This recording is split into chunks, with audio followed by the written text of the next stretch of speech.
Action. Hi guys, welcome to Ufodi Talk. And so we have to talk our questions. But that's the cave.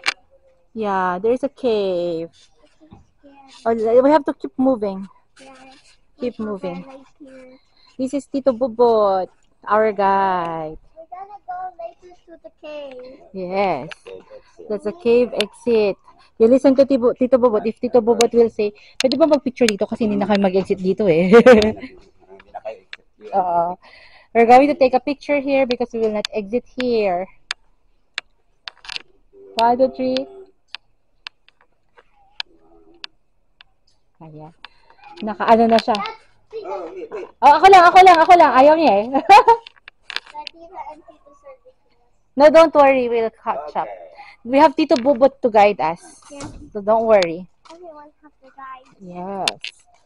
Kahit hawakan nyo na yan, kuya.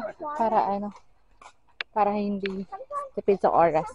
Well, and that another side is that the forest. Yeah, it says, all forms of life are important.